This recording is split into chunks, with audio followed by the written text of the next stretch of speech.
to tell you about is education. My grandmother lived with us. My grandmother lived on the top floor. My Bubby, who was very dear to me. And she said, you need to get an education. I said, Grandma, it's education.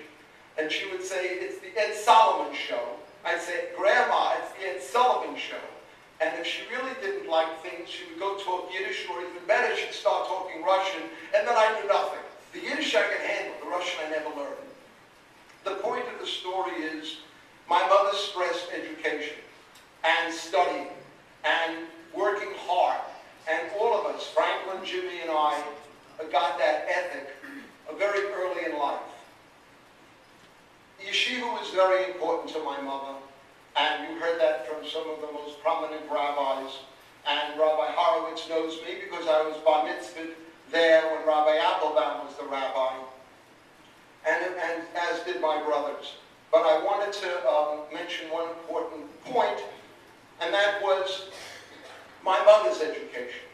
My mother lost her father when she was 14. And she always said to me, she never really had a chance. So she worked during the day for Dr. Shiplikoff in a dental office, and went to Seward Park High School at night, and was the first person to graduate high school at night. She then stopped, of course, she raised a family, and then lo and behold, my brother Jimmy knew this, she decided to go and get a college degree when she was in her 50s. People don't go back to school in their 50s to get a college degree. My mother went back to school in the 50s, graduated, got a degree from Brooklyn College, and taught in yeshiva. The same yeshiva that I went to, Yeshiva Rambam. So I went to Yeshiva Rambam. My mother was a waitress and served all of the yeshiva boys in that yeshiva while I was there, and ended up coming back to that same yeshiva as a teacher. She taught the first grade. And it was because of her education that she ended up doing another mitzvah, which she said, I'm going to teach English as a second language to the Russians coming in through Niana in 1989. And that gives you an idea of my mother's education and how much she stressed education and doing mitzvahs and doing good deeds and trying to help other people. And, you know, it's interesting today, you say you do a good deed, what's in it for me? What's in it for you is that you did the good deed, period. That was my mother. And it was, she was a very, very funny person in many, many respects.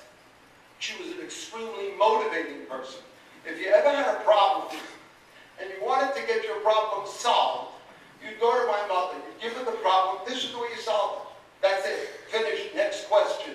It's not like, well, can we discuss it? Would you like to think about it? Anything? No, we're doing it. You have a problem, this is the problem, get the problem solved, tell me when the problem is already finished. And that's it. It was like, it was a direct line. And my nephews, when they had problems, and Brian and Gail, and not Gail, Brian was number one, Bruce, and of course, Gary, they were in law school, and if they had issues, they'd go to talk to my mother, and all of a sudden their issues were solved. So she was a no-nonsense, bottom-line person in every way, shape, and form. That's my mother. And if anyone has anything to remember her by, it's a woman who was very selfless, a charitable person, really did mitzvahs, and always stressed education and family. And my grandmother lived with us throughout until I went to medical school.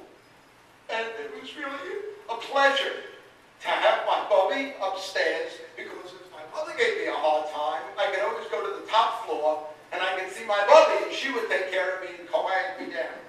So, thank you very much.